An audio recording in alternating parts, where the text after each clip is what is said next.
velha surda, vai incomodar os vizinhos. O grito da minha filha, Beatriz, atravessou o som da novela como uma navalha afiada, cortando o ar denso do apartamento.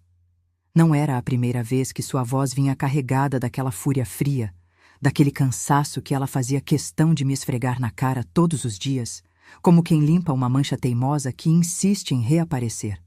Mas daquela vez foi diferente.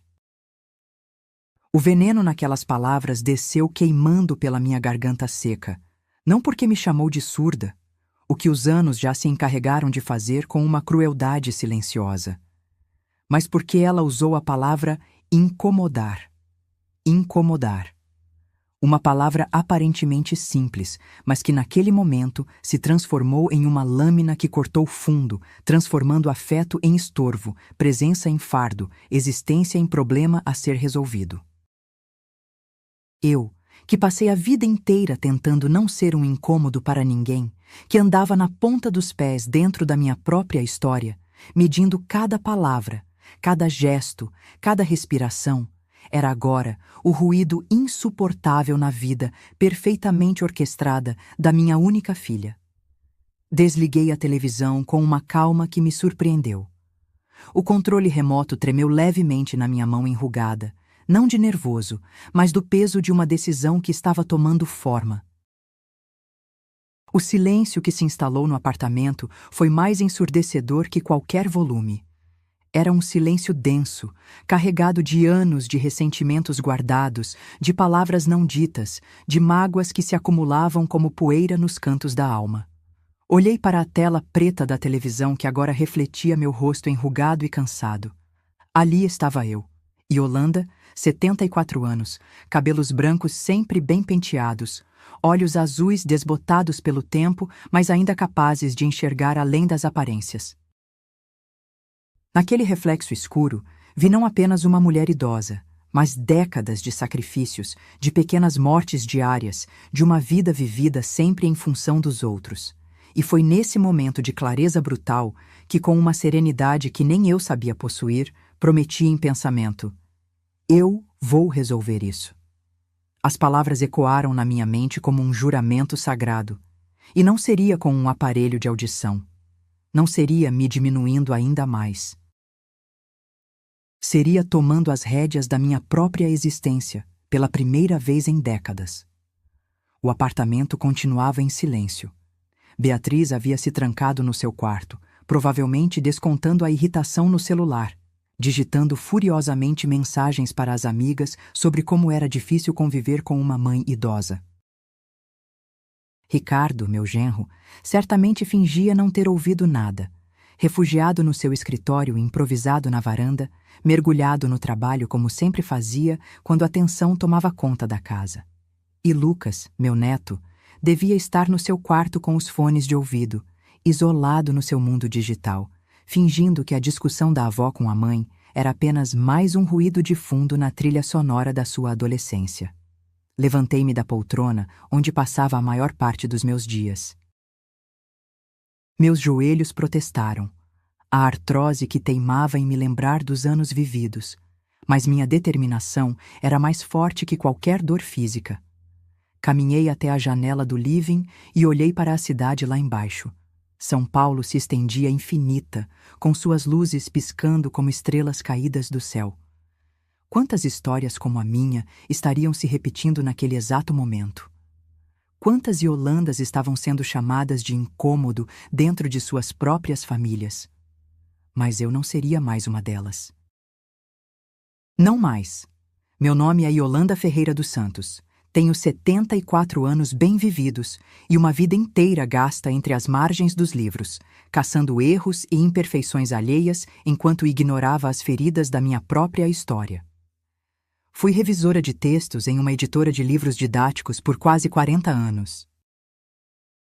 Uma profissão silenciosa, de lupa e caneta vermelha, de madrugadas em claro, perseguindo vírgulas perdidas e concordâncias rebeldes, caçando erros para que a sabedoria chegasse perfeita às mãos dos outros.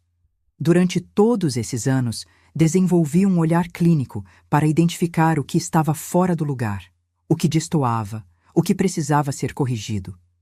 Era uma habilidade que se estendia muito além das páginas dos livros. Conseguia perceber quando uma frase estava mal construída, quando um parágrafo não fluía, quando uma história não tinha coerência. Mas, ironicamente, nunca havia aplicado essa mesma precisão para analisar minha própria vida. Nunca me dei conta de que eu mesma estava fora do lugar, destoando, precisando de correção. Nasci em 1951, numa época em que mulheres como eu aprendiam desde cedo a se tornarem invisíveis, a ocuparem o menor espaço possível, a serem gratas por qualquer migalha de atenção ou afeto. Minha mãe, Dona Conceição, me ensinou que uma boa filha, uma boa esposa, uma boa mãe, era aquela que nunca dava trabalho, que resolvia os problemas dos outros sem criar os próprios, que sorria mesmo quando o coração estava partido em pedaços. Casei-me com Ademar aos 22 anos em uma cerimônia simples na igreja do bairro. Ele era um homem bom, trabalhador, com olhos castanhos gentis e um sorriso que me fazia sentir especial. Tinha 5 anos a mais que eu e me tratava com carinho e respeito. Não era um romance de cinema, mas era sólido, confiável. Passamos 40 anos juntos, construindo uma vida modesta, mas digna. Ademar trabalhava como contador em uma empresa de autopeças, e eu, quando Beatriz nasceu 2 anos depois do nosso casamento, deixei temporariamente o emprego para me dedicar à família. Durante os primeiros anos de casamento, éramos felizes à nossa maneira. Ademar chegava em casa todas as noites pontualmente às 6. Jantávamos juntos, conversávamos sobre o dia, fazíamos planos para o futuro. Quando Beatriz nasceu, nossa pequena família se completou. Ela era uma criança esperta, cheia de energia, sempre questionando tudo, sempre querendo entender como as coisas funcionavam. Mas conforme os anos passaram, comecei a perceber que minha vida estava encolhendo. Meus dias se resumiam a cuidar da casa, preparar as refeições, levar Beatriz na escola, ajudá-la com os deveres. Não que essas tarefas fossem menos importantes, mas eu sentia que estava perdendo pedaços de mim mesma no processo. A Yolanda, que sonhava em escrever livros, que lia poesia escondida, que tinha opiniões próprias sobre política e literatura, estava sendo engolida pela rotina doméstica. Quando Beatriz completou 15 anos, tomei coragem e voltei a trabalhar. Foi então que consegui o emprego na editora. Lembro-me da sensação de liberdade que senti no primeiro dia, sentada diante de uma pilha de manuscritos, com minha caneta vermelha em punho, pronta para mergulhar novamente no mundo das palavras.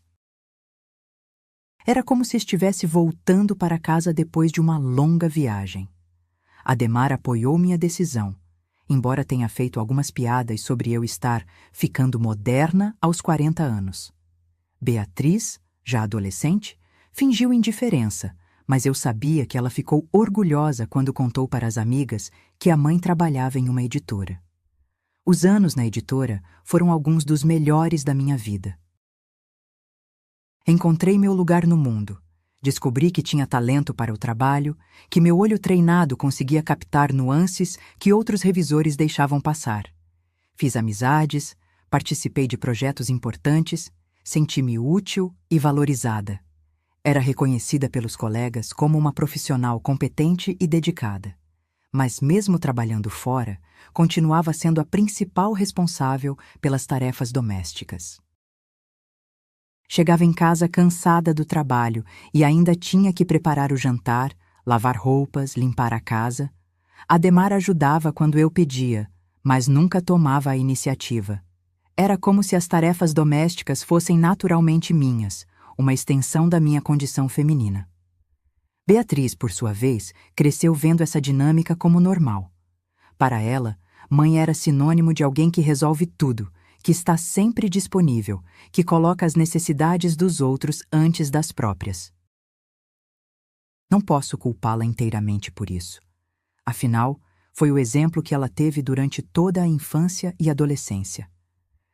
Quando completei 60 anos, me aposentei da editora em 2011. Ademar havia se aposentado 2 anos antes e passamos a dividir mais tempo juntos. Foram anos tranquilos, de certa forma. Viajávamos ocasionalmente para o litoral ou para visitar parentes no interior. Recebíamos visitas de amigos, cuidávamos da casa que havíamos comprado no Jardim Paulista após anos de economia e sacrifícios. A casa era nossa maior conquista. Não era luxuosa, mas era nossa. Tinha 3 quartos, uma sala ampla, cozinha espaçosa e um pequeno quintal onde eu cultivava roseiras e pés de manjericão. Ali, sentia-me verdadeiramente em casa, dona do meu próprio espaço, livre para organizar as coisas do meu jeito. Mas em 2008, Adhemar começou a apresentar os primeiros sinais da doença que o levaria. Era sutil no início. Pequenos esquecimentos, dificuldade para encontrar palavras, momentos de confusão. O médico confirmou nossos piores temores, Alzheimer precoce. A partir daquele momento, nossa vida mudou completamente. Nos últimos 5 anos de vida do Adhemar, me transformei em cuidadora em tempo integral. Acompanhei sua deterioração gradual, assistindo o homem que eu amava desaparecer lentamente, sendo substituído por alguém que às vezes não me reconhecia, que se perdia dentro da própria casa, que precisava de ajuda para as tarefas mais básicas. Foram anos extremamente difíceis. Beatriz ajudava quando podia, mas ela tinha sua própria vida, seu trabalho, seus compromissos. Ela havia se formado em publicidade e trabalhava em uma agência de médio porte. A maior parte do peso do cuidado com Adhemar recaía sobre mim. Noites em claro cuidando dele, dias inteiros tentando manter alguma normalidade, lutando contra a exaustão física e emocional. Quando Adhemar finalmente partiu em 2013, em uma manhã fria de inverno, senti um misto de alívio e culpa. Alívio, porque seu sofrimento havia terminado, porque eu poderia finalmente descansar. Culpa, porque parte de mim se sentia livre, e isso me parecia uma traição à memória do homem que eu havia amado por tanto tempo.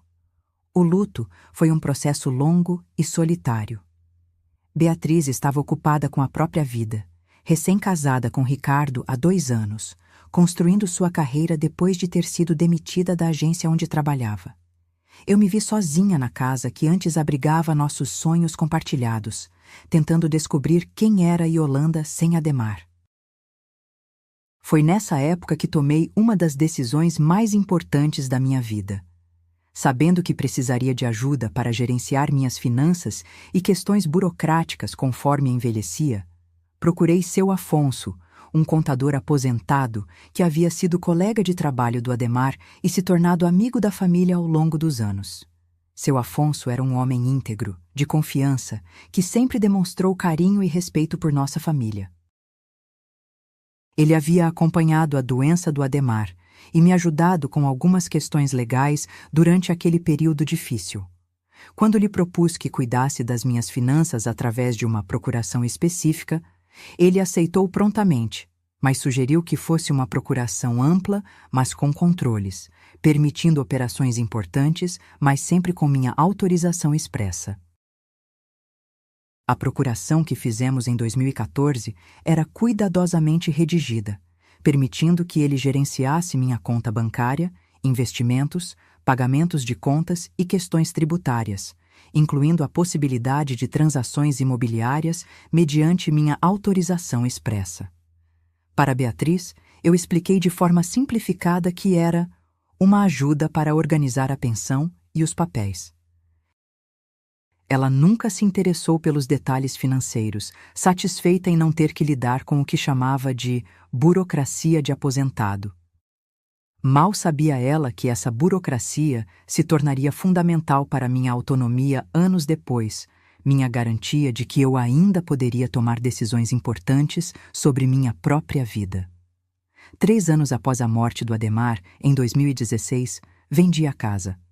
Era grande demais para uma pessoa só, e manter todos aqueles cômodos limpos e organizados estava se tornando um fardo. Além disso, a casa carregava muitas memórias, algumas felizes, outras dolorosas demais para serem revividas todos os dias. Beatriz ficou genuinamente preocupada quando soube da minha decisão. Ela havia acabado de ser demitida novamente, dessa vez de uma startup de marketing digital que faliu após 6 meses e estava desesperada para abrir sua própria empresa. A demissão havia abalado sua confiança e ela via no empreendedorismo a única saída para uma carreira instável. Quando soube do valor que a casa havia rendido, R$ 550 mil, um valor justo para uma propriedade no Jardim Paulista naquela época, seus olhos brilharam de uma forma que me tocou profundamente. Não era ganância, era esperança depois de meses de frustração profissional. Mãe, seria a oportunidade que eu estava esperando. Com uma parte desse dinheiro, posso montar minha agência, contratar alguns freelancers, alugar uma sala comercial pequena. Seria o investimento da nossa vida. Nossa. Ela disse nossa, e naquele momento senti que realmente seria um investimento conjunto no futuro dela. Via naquele momento uma chance de ajudar minha filha a realizar seus sonhos profissionais, de contribuir para sua independência financeira. E se sou honesta, também havia uma parte de mim que esperava que esse gesto de generosidade fortalecesse nosso vínculo, que me garantisse um lugar seguro no coração e na vida dela. Dei a ela R$ 250 mil dos 550 mil que recebi pela casa, guardando 300 mil como reserva de emergência. Na época, parecia a decisão certa. Afinal, de que me servia todo aquele dinheiro se não fosse para ajudar a pessoa que eu mais amava no mundo? Com o dinheiro em mãos, Beatriz montou sua empresa de marketing digital, a BF Marketing Solutions. E foi um sucesso gradual. Ela tinha talento para o ramo, visão de negócio, energia para trabalhar dia e noite. Em 2 anos, a empresa estava prosperando. Ela havia contratado 3 funcionários e conquistado clientes importantes. Com o sucesso da empresa, Beatriz comprou o apartamento onde agora vivíamos juntas no bairro de Moema, um espaço moderno e bem localizado que representava sua conquista profissional. Eu me mudei para lá em 2019, 6 anos após vender minha casa. Oficialmente, era um arranjo temporário, até eu decidir o que fazer da vida. Mas os meses se transformaram em anos e aquele temporário se cristalizou em uma situação permanente que ninguém questionava abertamente, mas que pesava sobre todos nós. O apartamento era impecavelmente moderno, todo decorado em tons de branco e cinza, com móveis de design e uma vista privilegiada da cidade. Era bonito, funcional, mas não era um lar. Era um cenário montado para impressionar clientes e demonstrar sucesso, não para acolher. Não havia espaço para minhas pequenas manias, para meus objetos de estimação, para as imperfeições que tornam um lugar verdadeiramente nosso. Meu quarto ficava no final do corredor, o menor dos 3 quartos do apartamento. Tinha uma cama de solteiro, um guarda-roupa pequeno e uma escrivaninha onde eu guardava meus poucos pertences pessoais. A janela dava para o prédio ao lado, então a maior parte do tempo permanecia com as cortinas fechadas para preservar nossa privacidade. Ali, naquele espaço apertado, eu me recolhia todas as noites, tentando não ocupar mais espaço do que o estritamente necessário. Era como se estivesse de passagem na vida da minha própria família. Uma hóspede permanente que tentava ser discreta para não incomodar os verdadeiros moradores da casa. E assim, neste ano de 2025, depois de uma vida inteira dedicada aos outros, eu me encontrava vivendo de favor no apartamento da minha filha, tentando ser grata pela generosidade que ela demonstrava ao me abrigar, mas sentindo-me cada vez mais um estorvo na vida que ela havia construído com tanto esforço. A rotina no apartamento era um exercício meticuloso de invisibilidade. Acordava sempre às 6 da manhã, não porque precisava, mas porque décadas de disciplina haviam gravado esse horário no meu corpo como um relógio biológico inquebrantável. O apartamento ainda dormia nesse horário, envolto em um silêncio que me pertencia apenas por algumas horas preciosas. Levantava-me devagar, testando cada articulação antes de confiar meu peso aos joelhos que protestavam com a artrose, um lembrete diário dos meus 74 anos. A sinusite crônica que desenvolvi aos 60 também dificultava minha respiração matinal, exigindo alguns minutos para que eu me sentisse completamente desperta. Caminhava descalça até a cozinha, pisando nas pontas dos pés para não acordar ninguém. Ali, preparava meu café em uma xícara pequena, sempre a mesma, uma das poucas coisas que trouxera da minha antiga casa e que Beatriz permitira que eu mantivesse. Sentava-me à mesa da cozinha e tomava meu café olhando pela janela. Lá embaixo, a cidade despertava lentamente. Via os primeiros trabalhadores caminhando apressados pelas calçadas, os ônibus começando a circular, a vida pulsando em um ritmo que eu observava de longe, como uma espectadora da própria existência. Às 7h30, o apartamento começava a despertar. Primeiro Ricardo, que passava pela cozinha como um fantasma, pegava seu café já pronto na máquina automática que Beatriz havia comprado e murmurava um bom dia, quase inaudível, antes de se trancar no escritório improvisado na varanda. Ele trabalhava como analista de sistemas para uma empresa multinacional e passava a maior parte do dia conectado em videoconferências com colegas de diferentes fusos horários. Ricardo era um homem fundamentalmente gentil, mas que havia aprendido ao longo dos 18 anos de casamento que a harmonia doméstica dependia de não confrontar Beatriz diretamente. Nos primeiros meses em que morei com eles, ele tentava conversar comigo, perguntava como eu estava, se precisava de alguma coisa. Mas conforme as tensões entre Beatriz e eu foram se intensificando, ele foi se recolhendo, escolhendo o caminho aparentemente mais seguro da neutralidade. Não posso culpá-lo completamente. Casamento é um território delicado, e ele sabia que qualquer posicionamento explícito a meu favor seria interpretado como deslealdade por Beatriz. Então, escolheu o silêncio, a omissão, a fuga para o trabalho sempre que a temperatura emocional da casa subia.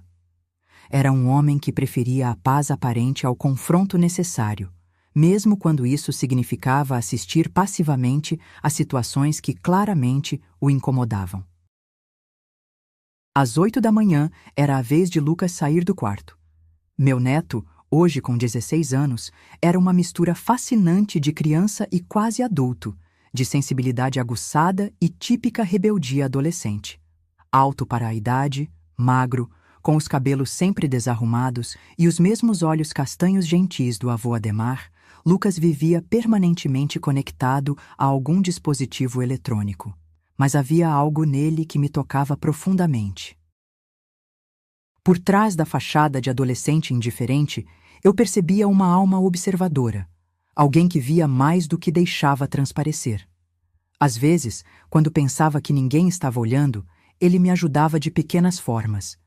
Segurava a porta do elevador quando me via chegando, baixava instintivamente o volume da música quando passava pelo meu quarto, ou usava discretamente a câmera do celular para ampliar a bula de um remédio quando me via com dificuldades para ler a letra pequena. Eram gestos quase imperceptíveis, mas que significavam o mundo para uma mulher que se sentia cada vez mais invisível. Lucas nunca dizia muito, adolescentes raramente dizem, mas seus pequenos atos de gentileza eram como faróis de esperança em dias especialmente sombrios. Eu guardava cada um desses momentos no coração como tesouros preciosos. E então, às 8h30, surgia Beatriz, sempre apressada, sempre com uma nova urgência, sempre falando ao telefone ou digitando furiosamente no celular. Ela entrava na cozinha como um vendaval, pegava um café rapidinho, checava se havia alguma mensagem importante no grupo da empresa e saía deixando atrás de si um rastro de tensão e energia ansiosa. Beatriz, com seus 50 anos, era uma mulher objetivamente bem-sucedida profissionalmente, mas que parecia estar sempre correndo atrás de algo que não conseguia alcançar. Tinha o cabelo sempre impecavelmente arrumado, usava roupas bem cortadas, adequadas ao ambiente corporativo, carregava uma pasta de couro que havia sido um presente de autocongratulação quando fechou seu primeiro grande contrato. Externamente, era a imagem do empreendedorismo bem-sucedido.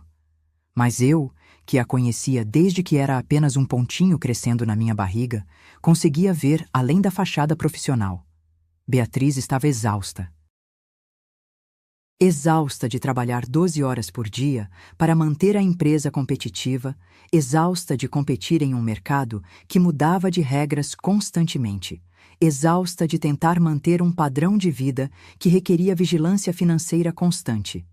E, principalmente, exausta de lidar com uma mãe que se tornara um lembrete diário de responsabilidades que ela não havia planejado assumir. Minha presença no apartamento a incomodava de formas que ela mesma não conseguia articular completamente. Eu representava uma fase da vida que ela preferia não contemplar ainda: o envelhecimento, a necessidade de cuidados, a inevitabilidade da dependência. Era um espelho que refletia um futuro que a aterrorizava, e ela não gostava do que via. Cada vez que olhava para mim, Beatriz se lembrava de que um dia ela também seria idosa, também poderia precisar de cuidados, também poderia se tornar um problema para alguém.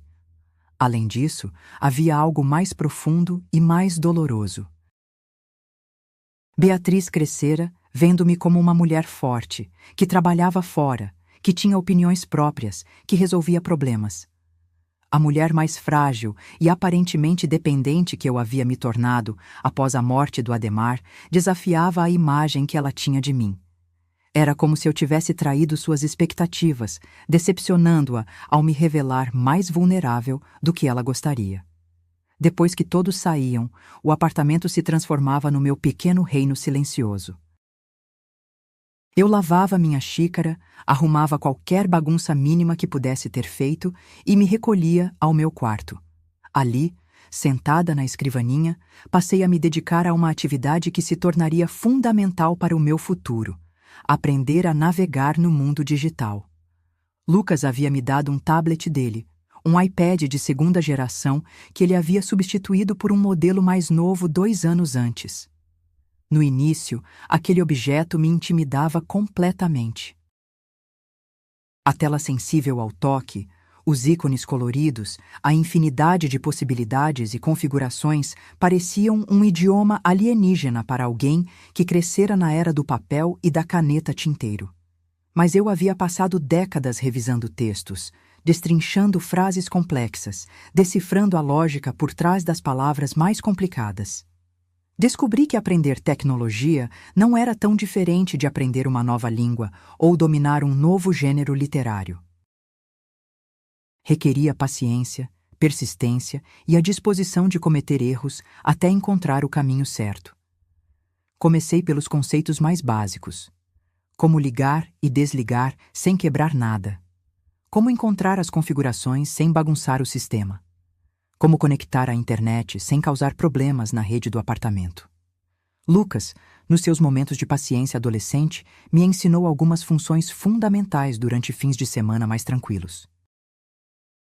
Mas a maior parte do aprendizado foi solitária, feita de tentativa e erro, de anotações cuidadosas em um caderninho pautado que guardava religiosamente na gaveta da escrivaninha. Tela inicial: onde ficam todos os aplicativos? Anotava com minha caligrafia de professora aposentada. Safari, para pesquisar na internet, como uma biblioteca gigante. WhatsApp, para mandar mensagens, como telegrama moderno. YouTube, para assistir vídeos, como uma televisão que você escolhe o programa. Cada descoberta era registrada meticulosamente, como se estivesse compilando um dicionário de sobrevivência tecnológica. Aos poucos, comecei a me aventurar além do básico elementar. Descobri os tutoriais no YouTube, verdadeiras aulas gratuitas sobre qualquer assunto imaginável. Assisti a vídeos sobre como usar aplicativos, como fazer pesquisas mais eficientes, como se comunicar através de mensagens simples. Era um mundo inteiro de possibilidades que se abria diante de mim, como se tivesse descoberto um continente novo aos 74 anos. Mas foi quando descobri os sites de imobiliárias que algo dentro de mim começou a se mexer de forma diferente. No início, era apenas curiosidade de aposentada com tempo livre. queria ver como eram as casas em outras cidades, comparar preços, entender como funcionava o mercado imobiliário atual. Mas conforme passava horas navegando por fotos de casas pequenas em cidades do interior, comecei a sentir algo que não sentia há muito tempo: esperança genuína. Havia algo profundamente libertador em imaginar uma vida diferente.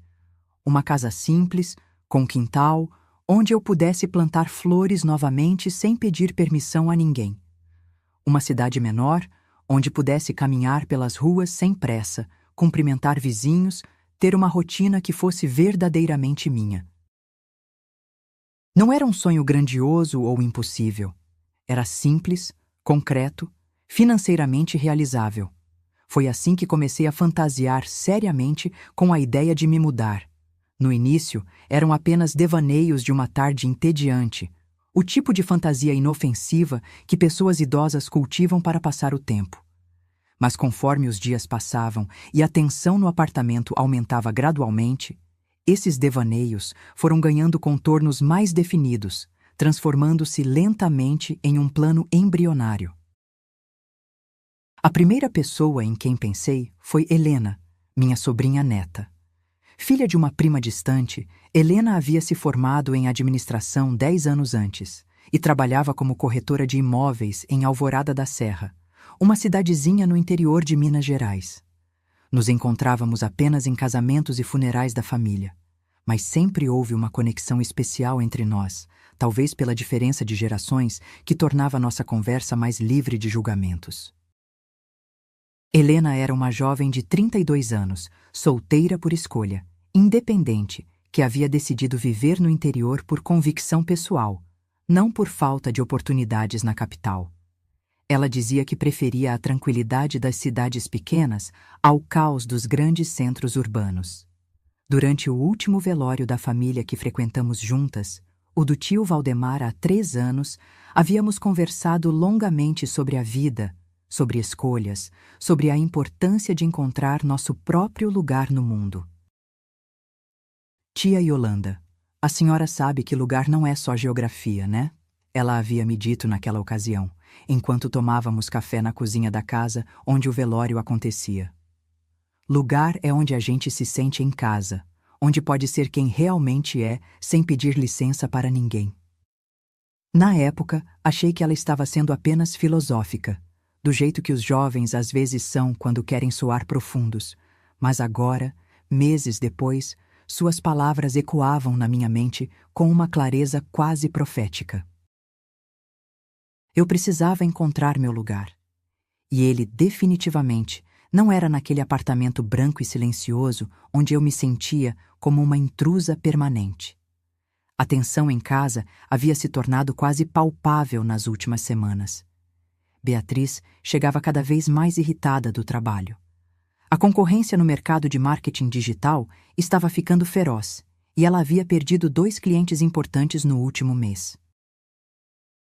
Qualquer pequeno ruído que eu fizesse se transformava em motivo de crítica velada ou comentários ácidos. Se eu tossia durante a noite por causa da sinusite crônica, ela reclamava na manhã seguinte que não conseguia dormir.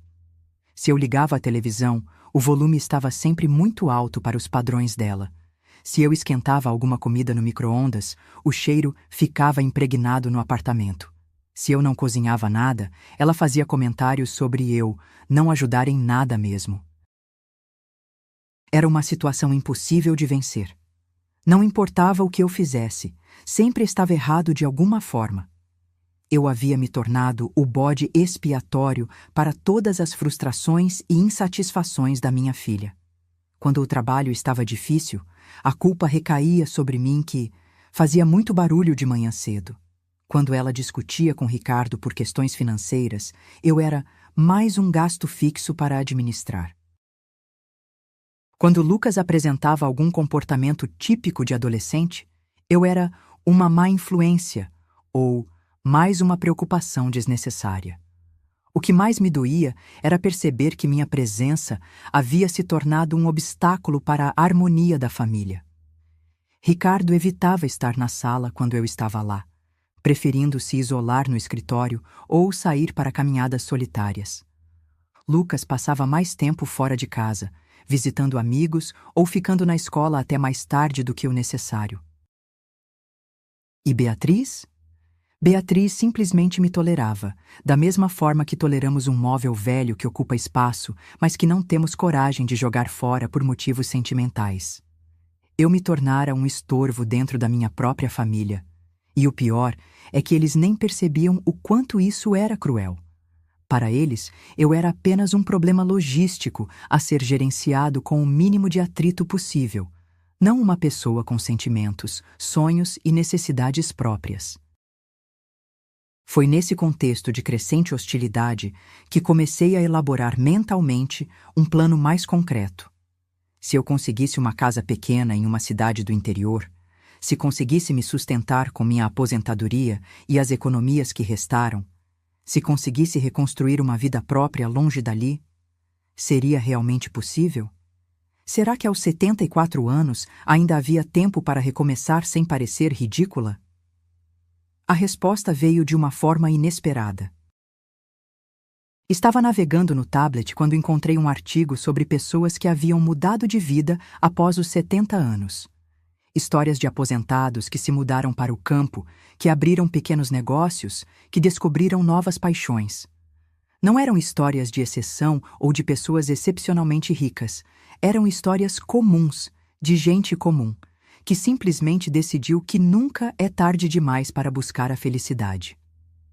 Uma das histórias me marcou especialmente. Era sobre uma professora aposentada de São Paulo que, aos 75 anos, se mudou para uma cidade de 5.000 habitantes no interior de Goiás. Ela comprou uma casinha simples, adotou 2 gatos, começou a dar aulas particulares para crianças da região e descobriu uma satisfação que não sentia há décadas. O dinheiro da aposentadoria dá para viver dignamente, sem luxos, mas sem necessidades, dizia a professora na entrevista. E pela primeira vez em muitos anos, acordo todos os dias com vontade de viver o que o dia tem para me oferecer, não com a sensação de que estou atrapalhando a vida de alguém. Aquelas palavras se cravaram no meu coração como uma revelação dolorosa e libertadora ao mesmo tempo. Será que eu também poderia acordar todos os dias com vontade de viver? Será que existia uma versão da minha vida onde eu não precisava pedir desculpas por existir? Foi nessa época que comecei a pesquisar mais seriamente sobre Alvorada da Serra, a cidade onde Helena morava. Descobri que era uma cidade pequena, com cerca de 15.000 habitantes, localizada na região da Zona da Mata Mineira. O custo de vida era significativamente baixo comparado a São Paulo. O clima era agradável durante todo o ano, e havia uma comunidade ativa de aposentados que se mudaram para lá em busca de tranquilidade e qualidade de vida. O que mais me chamou a atenção foi descobrir que a cidade tinha uma biblioteca pública muito bem estruturada e que sempre precisava de voluntários para atividades de leitura com crianças e alfabetização de adultos. Imagine só, eu, com toda a minha experiência com livros e textos, poderia contribuir para formar novos leitores. Poderia ser útil novamente, mas de uma forma que me desse prazer e propósito, não obrigação e ressentimento. Comecei, então, a elaborar um plano mais detalhado e realista. Primeiro, precisava saber exatamente quanto dinheiro tinha disponível. Liguei para seu Afonso com uma desculpa qualquer sobre revisão de investimentos e pedi um extrato completo da minha situação financeira. Quando ele me passou os números detalhadamente, fiquei agradavelmente surpresa. Entre a aposentadoria mensal, os R$ 300.000 que restaram da venda da casa e uma pequena herança que havia recebido de uma tia distante 2 anos antes, eu tinha recursos mais do que suficientes. Não era uma fortuna, mas era o bastante para comprar uma casa simples no interior e viver modestamente pelo resto da vida sem depender de ninguém. Pela primeira vez em meses, senti algo parecido com esperança genuína crescendo no meu peito. O segundo passo seria entrar em contato com Helena e sondar discretamente a possibilidade de ela me ajudar a encontrar uma casa adequada. Mas isso ainda me deixava nervosa. E se ela contasse para outros parentes sem querer? E se a notícia chegasse aos ouvidos de Beatriz antes de eu estar pronta para a conversa definitiva? Decidi esperar um pouco mais, observar melhor, planejar cada detalhe. Afinal, nesta altura da vida, eu havia aprendido que paciência é uma virtude que pode fazer a diferença entre o sucesso e o fracasso de qualquer empreendimento importante. E esse seria o empreendimento mais importante da minha vida: a compra da minha própria liberdade. O estopim chegou numa terça-feira de março, quando o outono começava a esfriar as noites paulistanas e a tensão no apartamento havia atingido um ponto quase insuportável.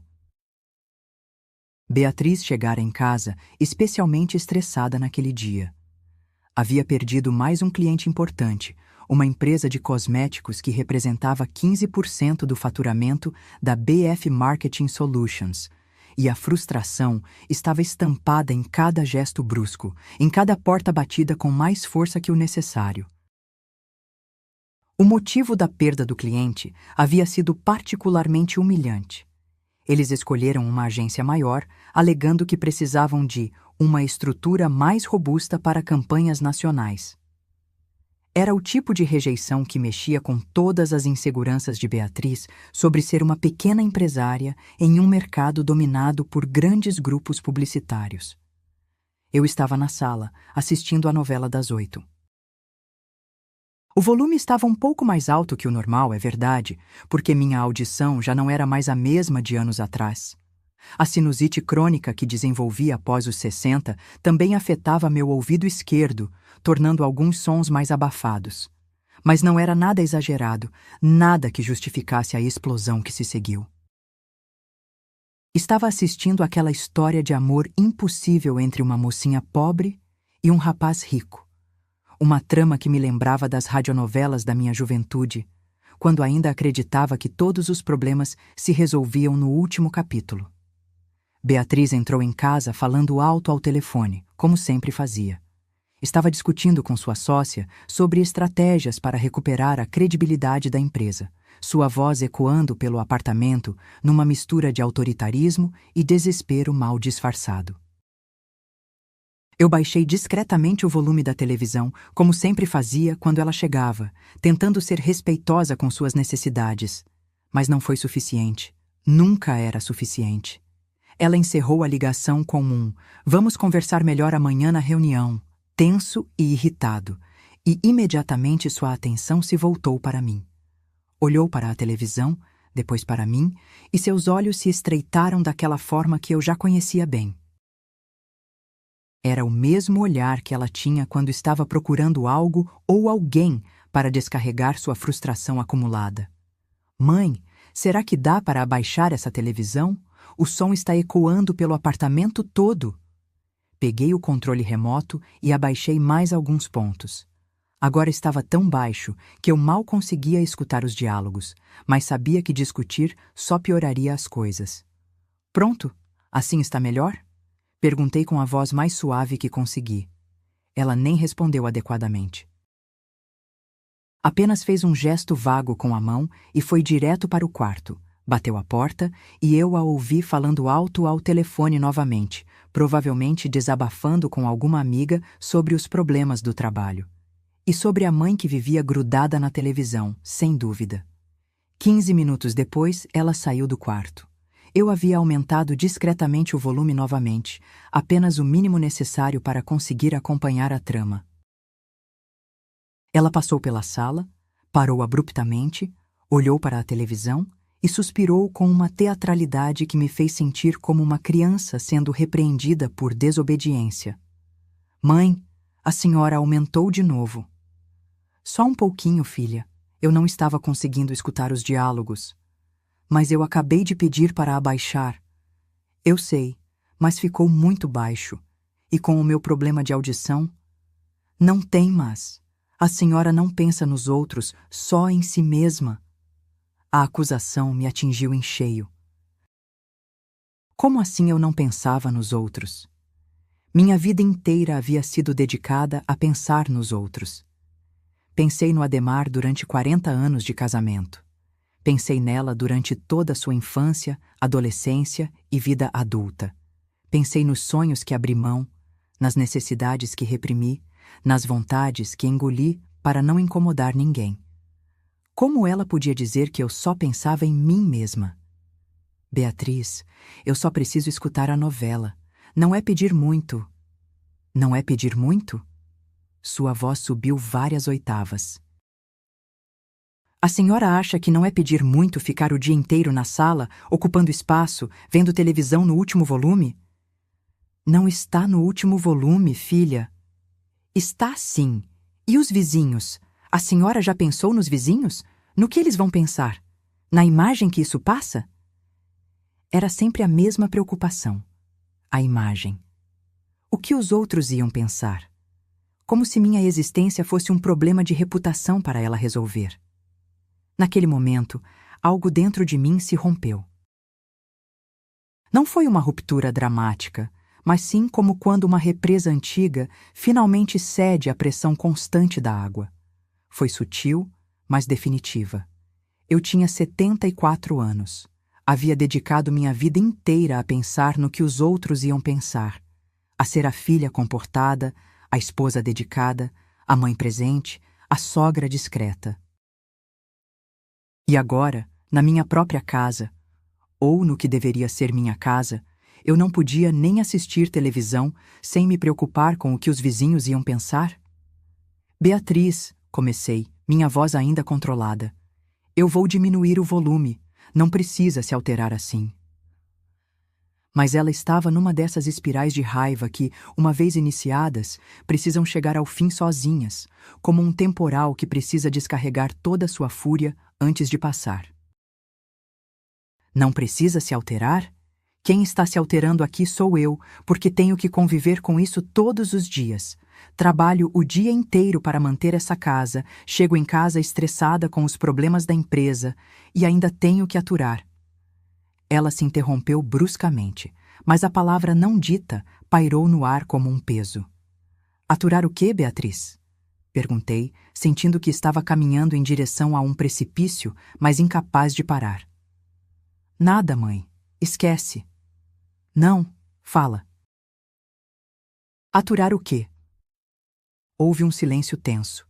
Ricardo apareceu discretamente na porta do escritório, claramente desconfortável, mas sem coragem de intervir. Lucas saiu do quarto e ficou parado no corredor, assistindo à cena com uma expressão que misturava constrangimento e tristeza genuína. Mãe, vamos parar com isso. Eu vou para o meu quarto. Levantei-me da poltrona com alguma dificuldade. Meus joelhos protestaram mais que o usual devido à artrose. Não sei de onde veio a força, mas de repente, eu não conseguia mais engolir. Não conseguia mais fazer de conta que tudo estava bem. Não, Beatriz, vamos ter essa conversa agora. O que você tem que aturar?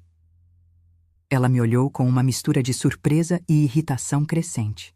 Não estava acostumada a ver a mãe questionando, confrontando, exigindo respostas diretas. A senhora quer mesmo saber? Quero.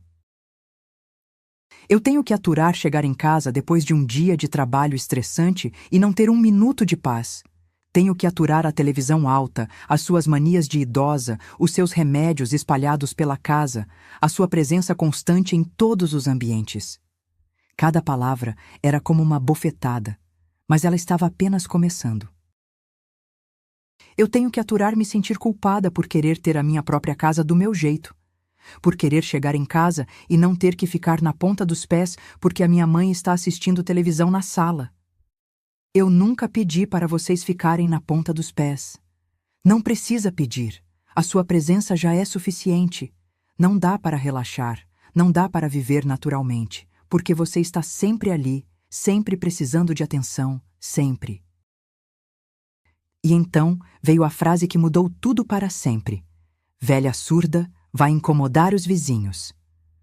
O silêncio que se seguiu foi ensurdecedor. Ricardo arregalou os olhos, visivelmente chocado com a crueldade das palavras da esposa.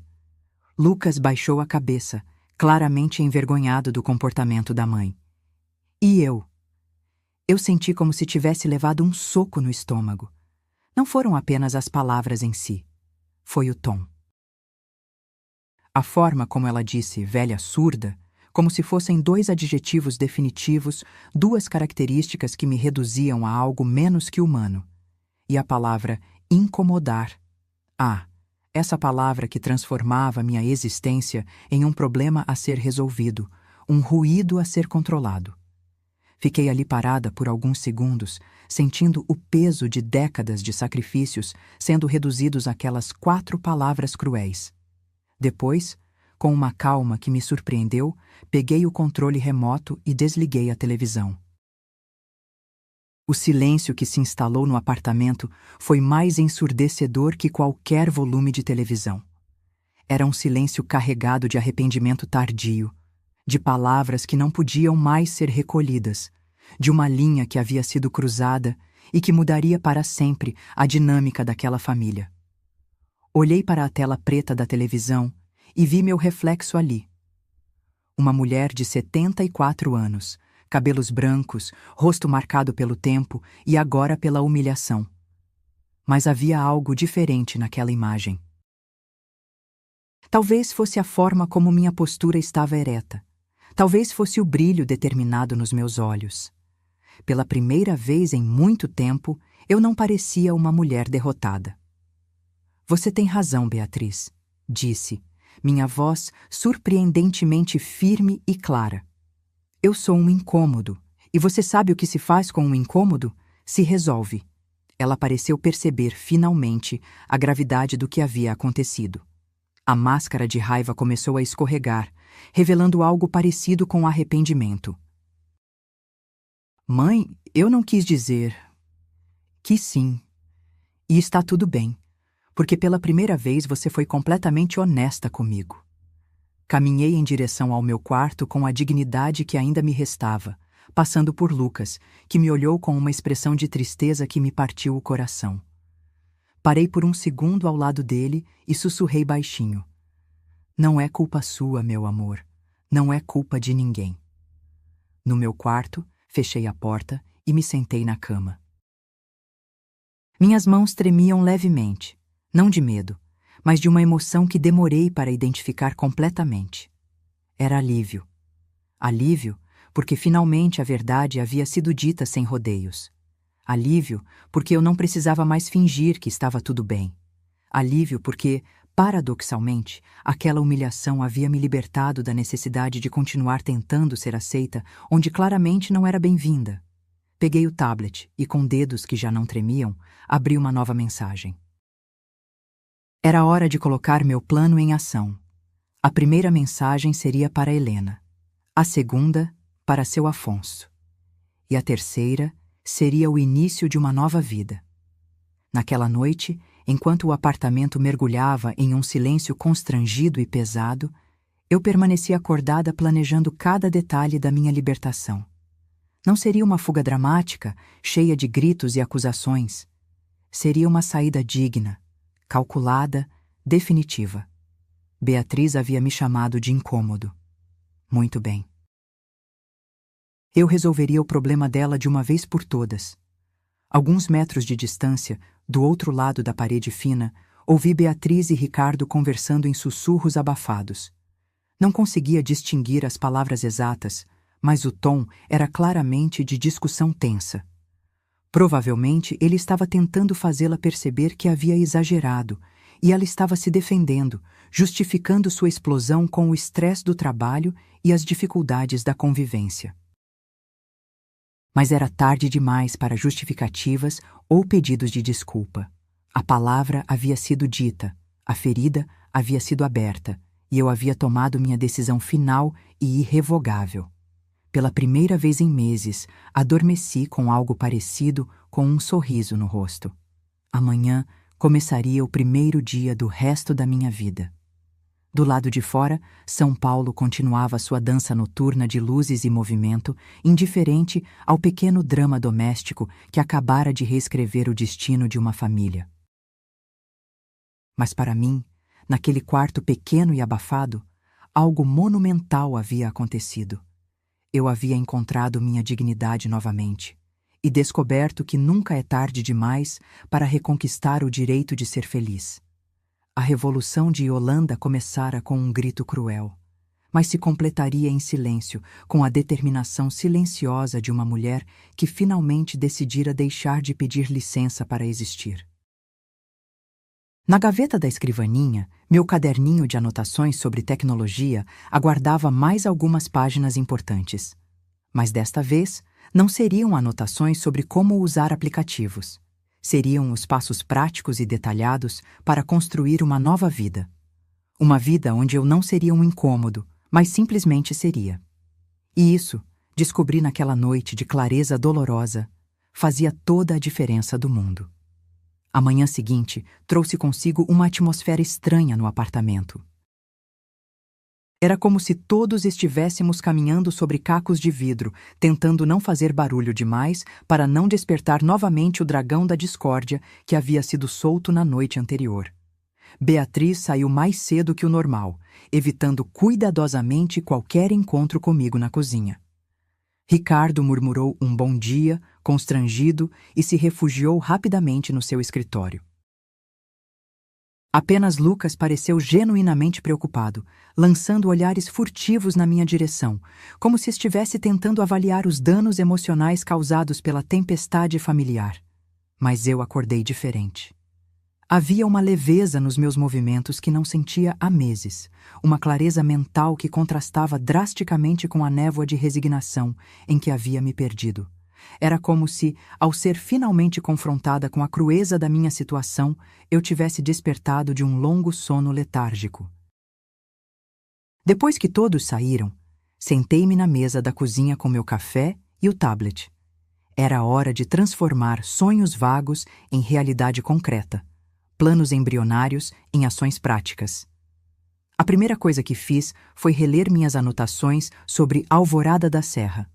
Tudo estava ali, cuidadosamente registrado: informações sobre custo de vida, preços médios de imóveis, características da cidade, até mesmo fotos da biblioteca pública onde eu sonhava em trabalhar como voluntária. Respirei fundo e abri o WhatsApp. Helena havia me adicionado aos contatos alguns meses atrás, durante o último encontro de família, o casamento da prima Márcia, mas nunca havíamos conversado por mensagem além de cumprimentos básicos de aniversário. Meus dedos hesitaram sobre o teclado por alguns segundos. Era um passo definitivo, o primeiro movimento real em direção à minha nova vida. Oi, Helena, aqui é a tia Yolanda. Será que você teria um tempinho para conversar? Preciso de uma ajudinha com uma questão importante. Beijos. Enviei a mensagem e aguardei, o coração batendo um pouco mais rápido que o normal. Não demorou muito para a resposta chegar. Helena sempre foi uma jovem muito solícita. Tia Yolanda, que surpresa boa! Claro que tenho tempo para a senhora. Quer conversar por mensagem ou prefere uma ligação? Estou aqui para o que precisar. A resposta calorosa de Helena me tranquilizou imediatamente. Decidi que o assunto era delicado demais para mensagens de texto, onde qualquer mal-entendido poderia complicar tudo. Seria melhor uma ligação, querida. Quando você tiver uns minutinhos livres, me liga. É sobre uma mudança importante que estou pensando em fazer na minha vida. 15 minutos depois, meu telefone tocou. Tia Yolanda? Sou eu, Helena. Conta pra mim, o que está acontecendo? Havia algo na voz da Helena que me transmitia confiança imediata.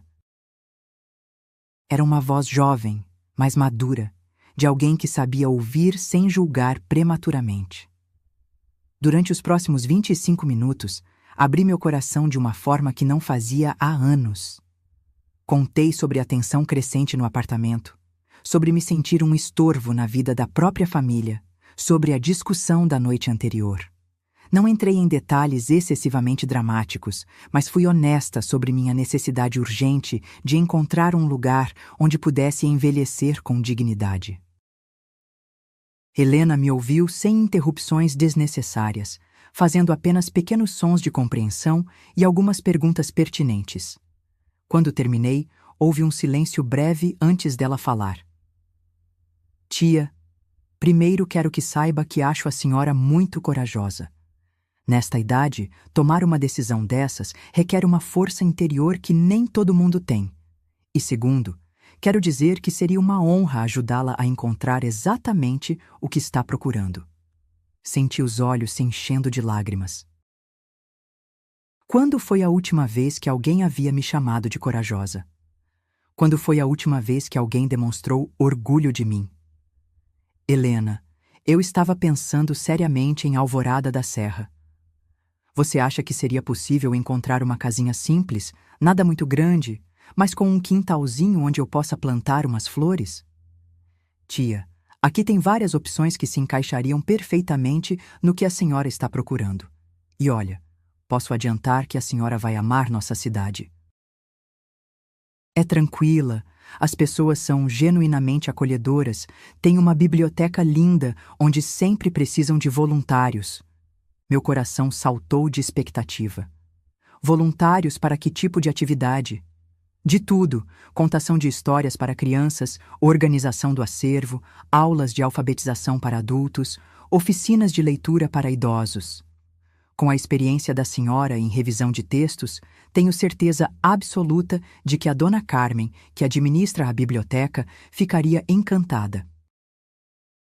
Conversamos por mais 1 hora, Helena me descrevendo várias propriedades que poderiam interessar-me. Ela explicou sobre documentação necessária, prazos realistas para transações, custos envolvidos. Combinamos que ela enviaria fotos e vídeos detalhados de algumas casas por WhatsApp e que eu tomaria minha decisão com calma, sem pressa desnecessária. Quando desliguei o telefone, sentia-me energizada de uma forma que não experimentava há meses. Havia algo profundamente libertador em descobrir que meus sonhos não eram fantasias impossíveis, que existiam pessoas dispostas a me ajudar a realizá-los sem me fazer sentir como um fardo. O próximo passo era conversar com seu Afonso. Esse seria um diálogo mais delicado, porque envolveria questões financeiras específicas e porque ele conhecia bem a dinâmica da minha família. Liguei para ele no final da tarde, quando tinha certeza de que estaria em casa, relaxando depois do dia. E Yolanda, como está, minha querida? Fazia tempo que não conversávamos direito. A voz paternal do seu Afonso sempre me tranquilizava. Ele havia sido não apenas contador do Adhemar, mas um verdadeiro amigo da família durante décadas. Durante a doença do meu marido, foi ele quem me ajudou a organizar toda a documentação médica e previdenciária.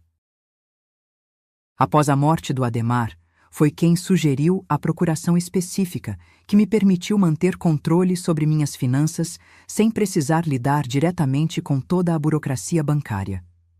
Afonso, preciso conversar com você sobre uma coisa muito importante. E preciso que seja uma conversa estritamente confidencial. Pode falar, Yolanda. Você sabe que pode contar comigo para qualquer coisa. Expliquei minha situação com a mesma honestidade que havia usado com Helena, mas focando mais nos aspectos práticos da decisão. Queria me mudar para o interior, comprar uma casa própria, recomeçar minha vida longe de São Paulo. Precisava saber exatamente quanto dinheiro tinha disponível e se seria suficiente para meus planos sem comprometer minha segurança financeira futura. Seu Afonso me ouviu com atenção cuidadosa, fazendo algumas perguntas específicas sobre custos estimados e sobre minha intenção de manter a mudança em segredo até o último momento. Yolanda, do ponto de vista estritamente financeiro, é perfeitamente viável. Você tem recursos suficientes não apenas para comprar uma casa simples no interior, mas também para viver confortavelmente com sua aposentadoria por muitos anos. Na verdade, com o custo de vida significativamente mais baixo de uma cidade pequena, você vai ter mais qualidade de vida do que tem aqui. E a questão legal? Para fazer a compra sem que a Beatriz saiba inicialmente? A procuração que você me deu há 11 anos permite que eu cuide de transações imobiliárias mediante sua autorização expressa. Posso fazer as transferências bancárias, assinar os documentos, cuidar de toda a burocracia necessária. Do ponto de vista legal, você está completamente amparada. E quanto ao sigilo, posso estruturar a compra de forma que inicialmente apareça apenas em meu nome, transferindo posteriormente para o seu. Isso nos dá algumas semanas antes que qualquer busca oficial encontre o registro. Houve uma pausa antes dele continuar, e eu percebi que ele estava escolhendo cuidadosamente as palavras. Yolanda, posso fazer uma observação pessoal? Claro, Afonso. Eu acompanhei você durante os últimos anos difíceis da doença do Adhemar. Vi o quanto você se dedicou a ele, o quanto se sacrificou. Depois, vi como você se anulou para ajudar a Beatriz, dando uma parte substancial do dinheiro da venda da casa para ela montar a empresa. Você sempre colocou as necessidades dos outros antes das suas próprias. Ele fez outra pausa deliberada. Já estava na hora de você pensar em si mesma. E se posso dar um conselho de amigo de décadas, faça isso direito. Não deixe espaço para arrependimentos ou para pressões externas. Se é isso que você quer de verdade, vá em frente com determinação total. Desliguei essa segunda ligação, sentindo-me ainda mais confiante. Ter o apoio prático de duas pessoas que eu respeitava, Helena e seu Afonso, me dava a segurança de que não estava tomando uma decisão impulsiva ou irresponsável. Durante os dias seguintes, recebi dezenas de fotos e vídeos de Helena. Ela havia feito um trabalho meticuloso, visitando várias propriedades e documentando cada detalhe importante. Havia casas de diferentes tamanhos e preços, todas dentro do meu orçamento, todas com características que me atraíam. Mas uma delas me conquistou imediatamente e de forma definitiva. Era uma casa pequena, pintada de amarelo claro, com 2 janelas frontais emolduradas de branco. Tinha 2 quartos, uma sala com boa iluminação natural, cozinha americana funcional e um banheiro simples, mas bem conservado. O que me apaixonou completamente, porém, foi o quintal.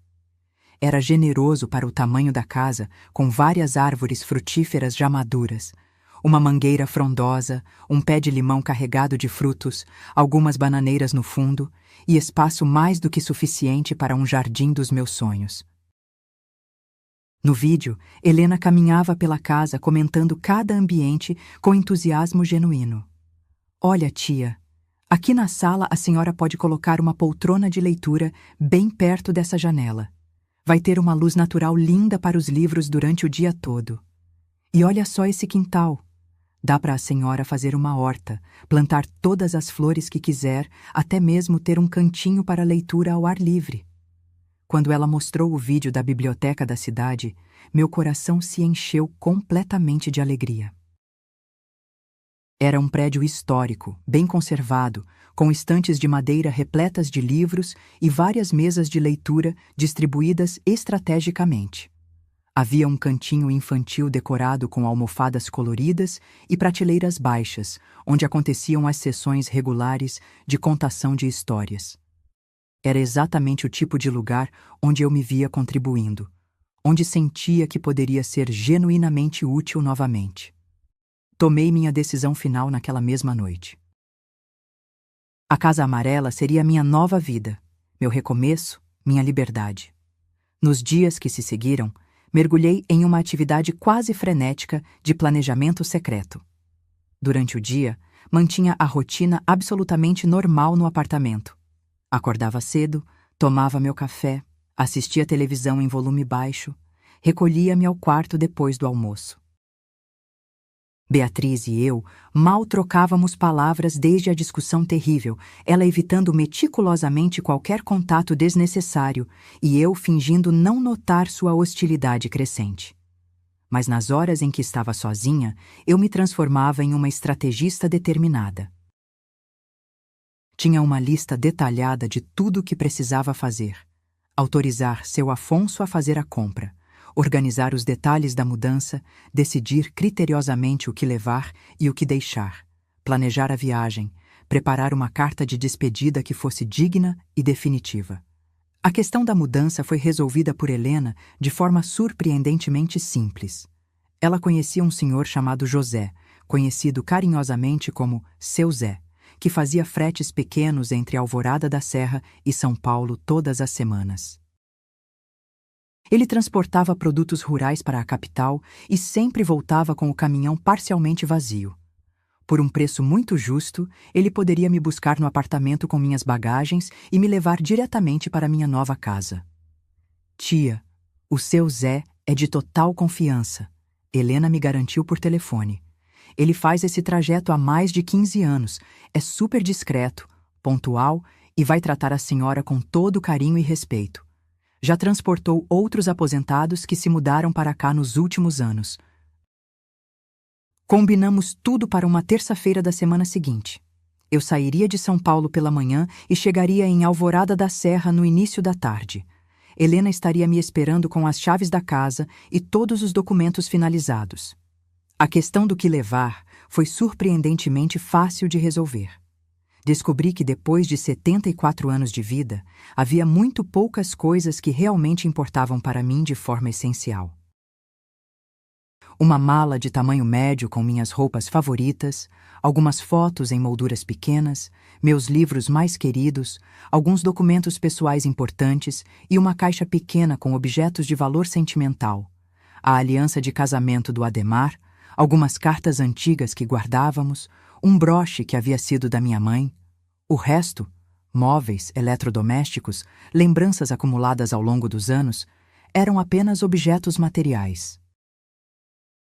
Coisas que poderiam ser substituídas ou das quais eu poderia simplesmente prescindir sem dor. Havia algo profundamente libertador em perceber como minha vida realmente importante poderia caber em tão poucas bagagens. Durante esses dias intensos de preparação, observei minha família com olhos completamente diferentes. Lucas continuava sendo discretamente carinhoso comigo, mas de forma ainda mais cuidadosa, como se estivesse tentando compensar a hostilidade da mãe sem provocar novos conflitos. Ricardo mantinha sua postura de neutralidade constrangida, cumprimentando-me educadamente, mas evitando conversas mais longas que pudessem criar situações desconfortáveis. E Beatriz? Beatriz parecia ter criado uma bolha de indiferença calculada ao meu redor. Falava comigo apenas quando estritamente necessário, com uma polidez fria que era mais dolorosa que os gritos anteriores. Era como se eu tivesse me tornado invisível na minha própria casa, um fantasma que habitava os espaços sem realmente pertencer a eles. Mas, paradoxalmente, essa invisibilidade funcionava perfeitamente a meu favor. Ninguém prestava atenção no que eu fazia no meu quarto, nas ligações discretas que recebia, nos preparativos silenciosos que estava fazendo meticulosamente. Eu havia me tornado tão insignificante na dinâmica familiar que minha revolução pessoal passava completamente despercebida. A data estava marcada e confirmada. Em exatamente uma semana, eu deixaria aquele apartamento para sempre. E o mais surpreendente é que, conforme o dia se aproximava rapidamente, ao invés de sentir medo ou insegurança, eu me sentia cada vez mais leve, mais viva, mais parecida com a mulher que eu havia sido antes de me perder na necessidade constante de agradar aos outros. Yolanda estava voltando, e ela não pediria licença para ninguém. A segunda-feira anterior à minha libertação foi um dia de tensão silenciosa e preparação meticulosa. Eu sabia que em menos de 24 horas estaria saindo daquele apartamento para sempre, mas precisava manter a normalidade absoluta para não despertar suspeitas. Era como viver uma vida dupla. Externamente, eu era a mesma Yolanda de sempre, quieta e submissa. Internamente, era uma mulher em contagem regressiva para sua independência. Passei o dia revisando mentalmente cada detalhe do plano que havia construído ao longo da última semana. Seu Zé me buscaria às 9 da manhã de terça-feira, quando todos já teriam saído para suas atividades habituais. Helena estaria me esperando em Alvorada da Serra com as chaves da minha nova casa. Seu Afonso havia confirmado na sexta-feira que todos os documentos estavam em ordem e que a transferência do dinheiro seria feita no momento exato da minha chegada à cidade. A mala estava pronta há 3 dias, escondida cuidadosamente no fundo do meu guarda-roupa, atrás dos casacos de inverno que ninguém mexia nesta época do ano. Era uma bagagem de tamanho médio, nem muito grande para chamar atenção, nem muito pequena para não caber o essencial. Dentro dela, eu havia organizado com cuidado minucioso tudo o que realmente importava.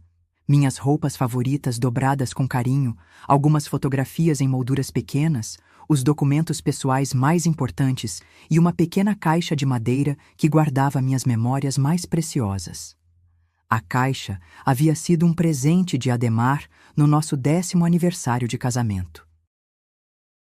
Dentro dela, eu guardava nossa certidão de casamento, algumas cartas de amor que trocamos durante o namoro longo, a primeira foto que tiramos juntos numa praça do centro da cidade, um ingresso de cinema amarelado de um filme que assistimos na nossa 3ª semana de namoro, e a aliança de casamento dele, que eu havia retirado do seu dedo no dia do enterro e nunca mais conseguira usar. Havia também uma foto minha dos tempos da editora, onde eu aparecia sorrindo radiante ao lado de uma pilha de manuscritos recém-revisados. Naquela foto, eu estava visivelmente orgulhosa, segura do meu trabalho, confiante em mim mesma. Queria levar essa imagem comigo como um lembrete constante de quem eu havia sido e de quem poderia voltar a ser. Os livros foram uma escolha particularmente difícil. Eu tinha uma pequena biblioteca pessoal que havia construído ao longo de décadas de amor pela literatura, mas sabia que não poderia levar tudo sem chamar atenção. Escolhi apenas 10 volumes, os que haviam marcado minha vida de forma especial.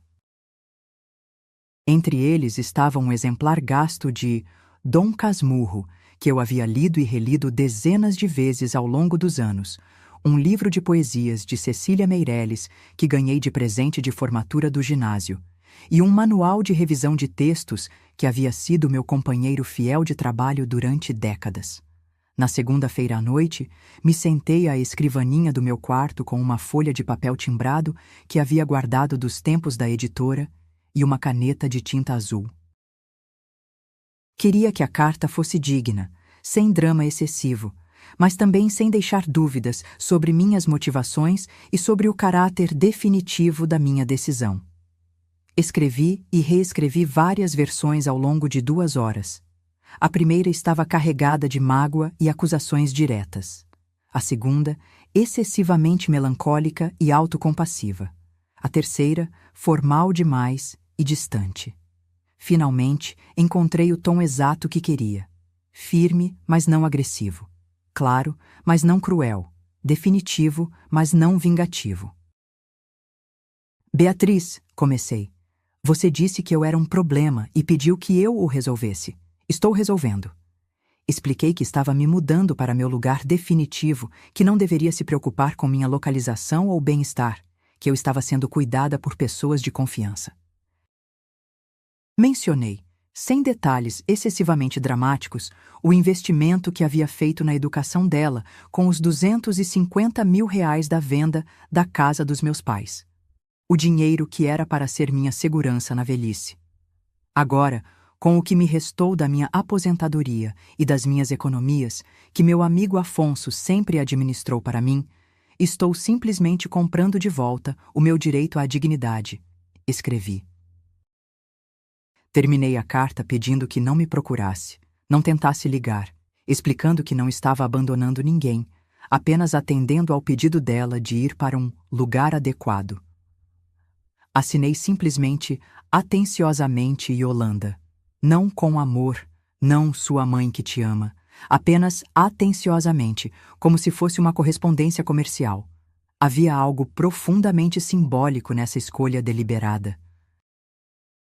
Dobrei a carta cuidadosamente e a coloquei dentro de um envelope branco que deixaria sobre a bancada da cozinha na manhã seguinte. Naquela última noite no apartamento, deitei-me na cama e fiquei olhando para o teto pintado de branco. Não sentia a tristeza que havia imaginado que sentiria. Havia uma mistura estranha de alívio, expectativa e uma pontinha de nervosismo que eu estava determinada a não deixar crescer e se transformar em medo. Pensei na mulher que eu havia sido quando me mudei para aquele apartamento 6 anos antes. Era uma viúva perdida, que havia vendido sua casa e entregado uma parte substancial da sua independência financeira para a filha, esperando em troca um lugar seguro e acolhedor para envelhecer. Que ingenuidade!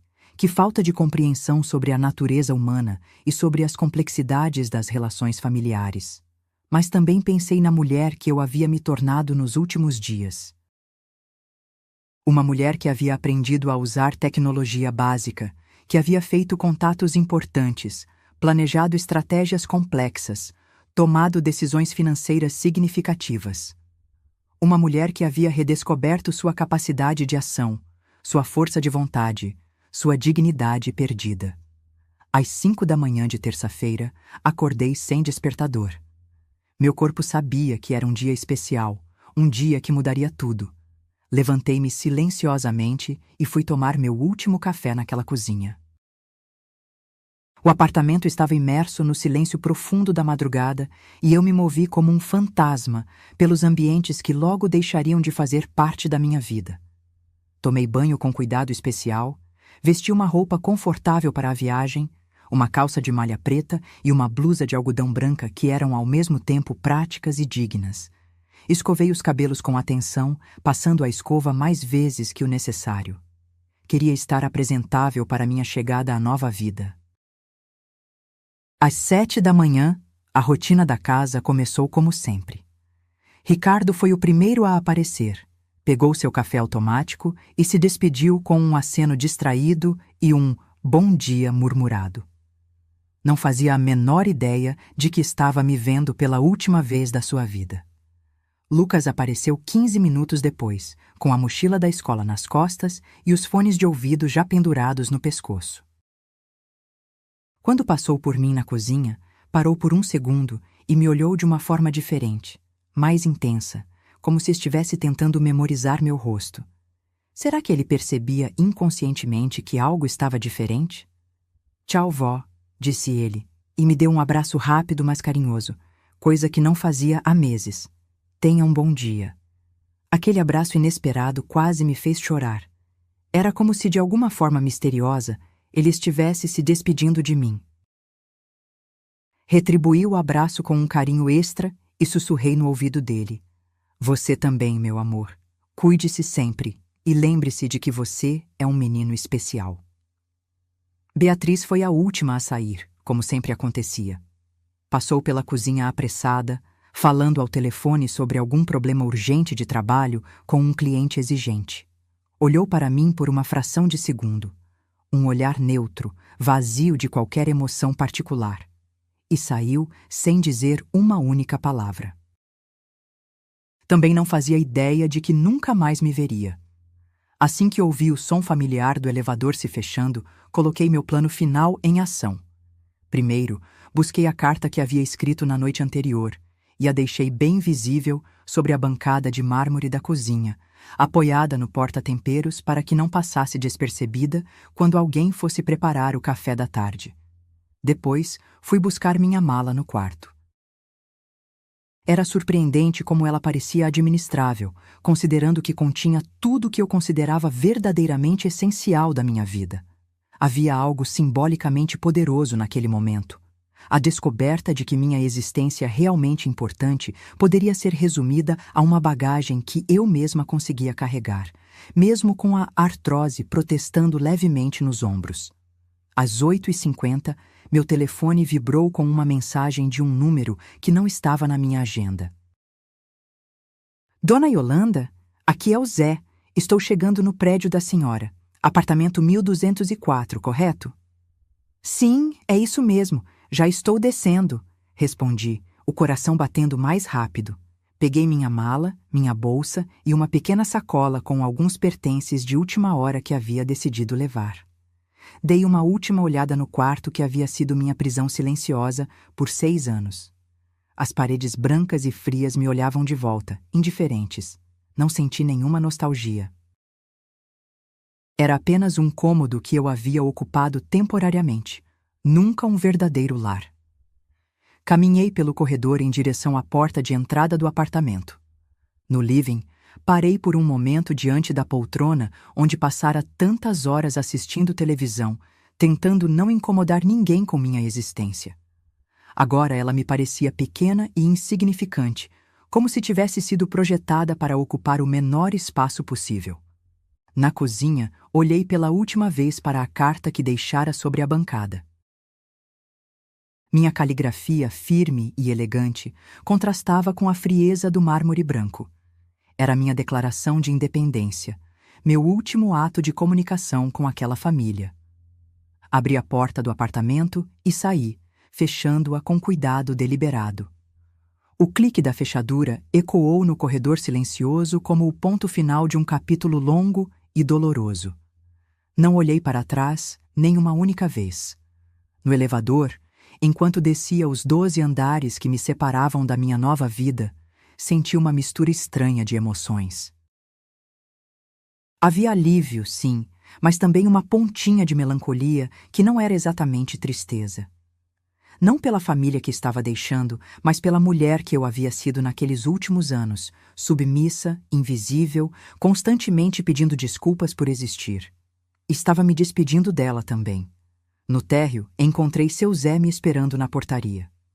Era um homem de cerca de 60 anos, baixo e forte, com mãos evidentemente calejadas de quem trabalha pesado e um sorriso genuinamente caloroso.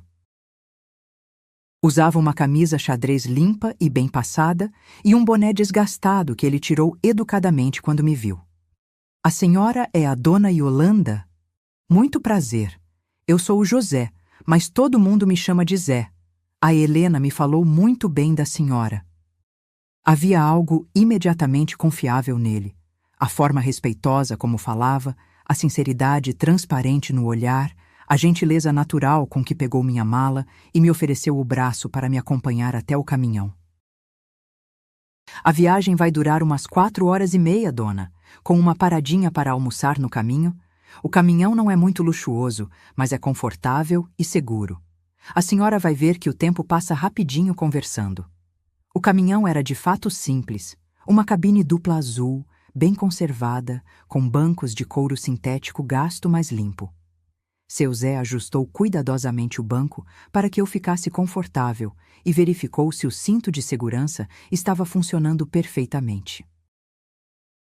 A Helena me disse que a senhora está se mudando para começar uma vida nova, disse ele enquanto saíamos devagar de São Paulo. Que coragem bonita, hein? Nesta idade tomar uma decisão dessas é de admirar mesmo.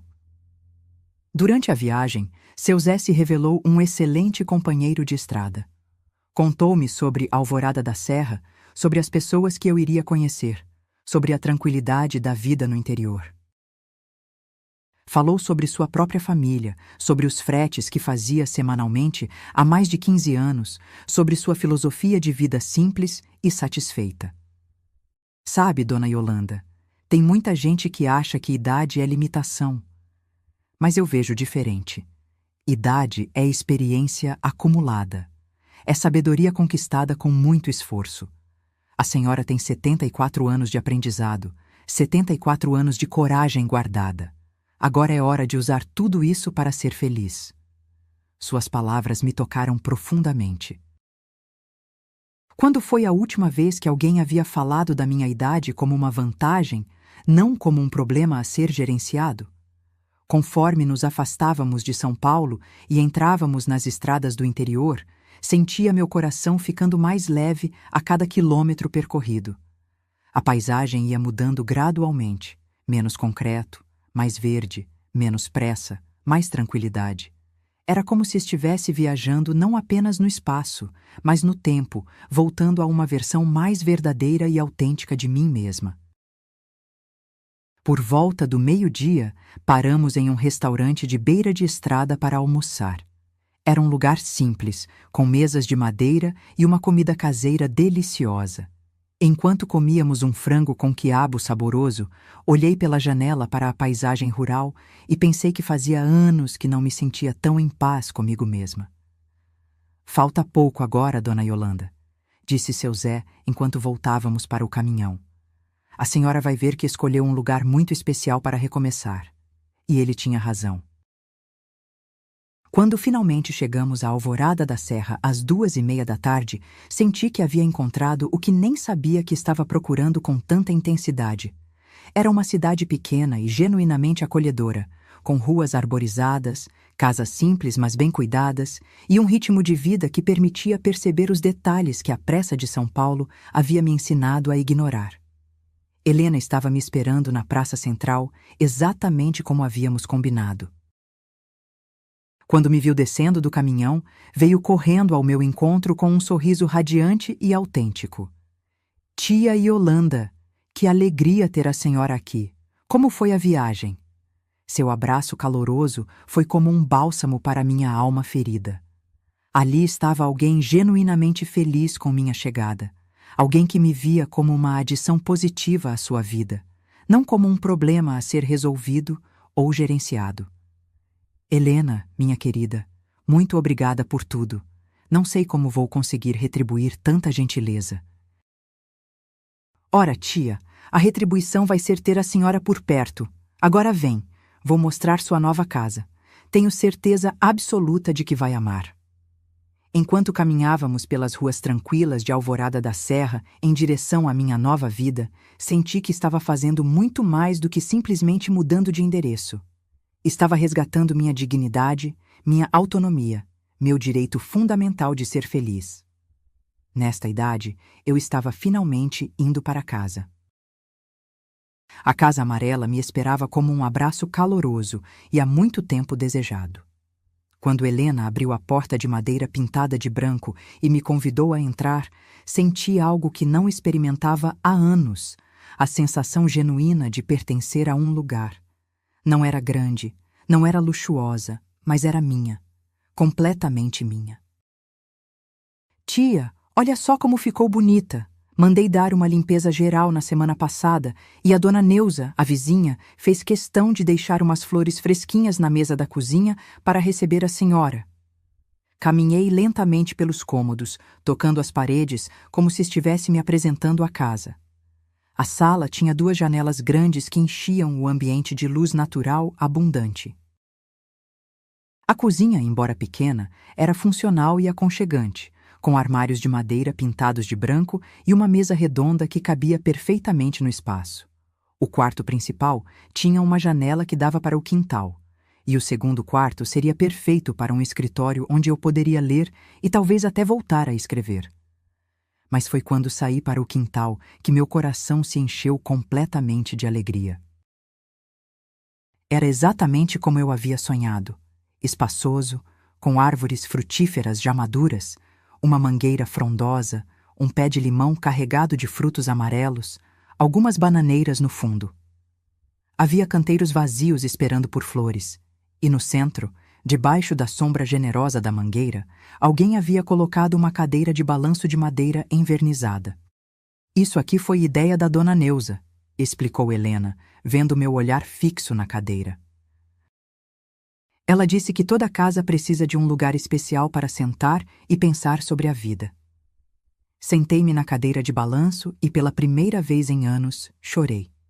Não de tristeza, mas de alívio profundo e genuíno. Ali, balançando suavemente debaixo da mangueira, com o cheiro de terra úmida e flores no ar, eu me senti verdadeiramente em casa. Helena respeitou meu momento de emoção, mas percebi que ela também estava visivelmente emocionada. Tia, a senhora escolheu o lugar certo. Esta cidade tem um jeito especial de curar as feridas da alma. Passamos o resto da tarde organizando minha chegada. Helena havia preparado tudo com um cuidado que beirava o maternal. Havia providenciado alguns móveis básicos essenciais, todos de segunda mão, mas em excelente estado. Uma cama confortável com colchão novo, um guarda-roupa simples mas espaçoso, uma mesa pequena para a cozinha, 2 cadeiras que combinavam com a mesa, uma poltrona de leitura aconchegante para a sala. Nada luxuoso, mas tudo funcionalmente perfeito para começar uma nova vida. Enquanto arrumávamos minhas poucas roupas no guarda-roupa, Helena me contou sobre os vizinhos. A dona Neuza vai ser sua melhor amiga, pode apostar. Ela é viúva também, tem 68 anos e é um amor de pessoa. Chegou aqui há 8 anos, numa situação parecida com a da senhora. Do outro lado mora o senhor Antônio, com a dona Carmen. Ela é justamente quem administra a biblioteca da cidade. Eles já sabem que a senhora está chegando e estão curiosos para conhecê-la. No final da tarde, Helena precisou ir embora para resolver algumas questões de trabalho, mas antes me deu um abraço longo e sincero. Tia, se precisar de qualquer coisa, a qualquer hora, é só me ligar. A senhora não está sozinha aqui, viu? Esta cidade vai abraçá-la como uma filha que voltou para casa. Quando ela saiu, fiquei sozinha pela primeira vez na minha nova casa. Era um tipo de solidão completamente diferente da que eu vivia no apartamento de São Paulo. Lá, eu me sentia sozinha no meio de pessoas que me ignoravam. Aqui, eu me sentia em companhia de mim mesma, em paz com minha própria existência. Preparei um chá simples na cozinha e saí para o quintal com a xícara. O sol estava se pondo, pintando o céu de tons alaranjados e rosados, e eu ouvi os primeiros grilos começando sua sinfonia noturna. Sentei-me novamente na cadeira de balanço e, pela primeira vez em muito tempo, não pensei em nada além do presente. Naquela primeira noite na Casa Amarela, dormi profundamente. Acordei com o canto dos pássaros, não com o barulho ensurdecedor do trânsito de São Paulo. Pela janela do quarto, via as flores do quintal sendo iluminadas pelos primeiros raios de sol. Era um espetáculo que eu havia esquecido que existia. Os primeiros dias foram de descobertas constantes e prazerosas. Descobri que em Alvorada da Serra eu podia caminhar pelas ruas sem pressa, cumprimentando pessoas que logo passaram a me cumprimentar de volta. Descobri que havia uma padaria a 3 quadras de casa, onde faziam um pão caseiro que me lembrava a infância no interior. Descobri que a cidade tinha uma feira livre todas as quartas-feiras, onde eu podia comprar frutas e verduras fresquinhas direto dos produtores rurais. E, principalmente, descobri Dona Neuza. Ela apareceu na minha porta no segundo dia, carregando um bolo de fubá ainda morno e um sorriso que iluminava todo o rosto. Bem-vinda, vizinha. Eu sou a Neuza. Helena me falou muito sobre a senhora. Dona Neuza era exatamente como Helena havia descrito. Uma mulher de 68 anos, viúva, com uma energia contagiante e um coração do tamanho do mundo. Em poucos minutos de conversa, descobrimos que tínhamos muito em comum. Ela também havia perdido o marido após uma doença longa. Também havia passado por dificuldades com a família. Também havia escolhido recomeçar a vida numa cidade pequena. Sabe, Yolanda, eu vim para cá há 8 anos, fugindo de uma situação muito parecida com a sua. Meu filho queria me internar numa casa de repouso, dizia que era pelo meu próprio bem. Quando soube disso, peguei meu dinheirinho, comprei essa casinha aqui do lado e vim viver minha vida em paz. Ela me mostrou seu quintal, um verdadeiro jardim do Éden repleto de flores coloridas e plantas medicinais. Tudo isso eu plantei com essas mãos. Quando cheguei aqui, não tinha nem grama. Agora olha só. Dona Neuza se tornou não apenas minha vizinha, mas minha primeira grande amiga em Alvorada da Serra. Ela me ensinou a plantar gardênias, me apresentou aos outros vizinhos, me acompanhou nas primeiras idas à feira, me mostrou todos os cantinhos especiais da cidade. Foi ela quem me levou para conhecer a biblioteca no final da primeira semana. O prédio era ainda mais bonito do que parecia nas fotos que Helena havia mandado. Era uma construção histórica, bem conservada, com janelas altas e um jardim interno que convidava a leitura ao ar livre. Dona Carmen, a bibliotecária, me recebeu como se estivesse esperando por mim há anos. Era uma mulher de 50 e poucos anos, cabelos grisalhos presos num coque elegante, óculos de leitura pendurados numa correntinha e um entusiasmo genuíno por livros que me lembrou de mim mesma nos tempos da editora. Yolanda, Helena me falou sobre sua experiência como revisora. Que maravilha ter alguém com seu conhecimento aqui conosco. Ela me mostrou cada seção da biblioteca, me explicou os programas que mantinham, Me apresentou às crianças que estavam participando de uma atividade de leitura. Quando soube de minha experiência profissional, seus olhos brilharam de expectativa. Olha, tenho uma proposta para fazer. Que tal a senhora coordenar um clube de leitura para adultos? E também temos um projeto de alfabetização para idosos que precisava muito de alguém com sua experiência. Seria voluntário, claro, mas seria uma contribuição inestimável para a nossa comunidade. Aceitei imediatamente. Era exatamente o que eu estava procurando sem saber. Uma forma de ser útil novamente, de contribuir para algo maior que eu mesma, de usar minha experiência para fazer diferença real na vida de outras pessoas.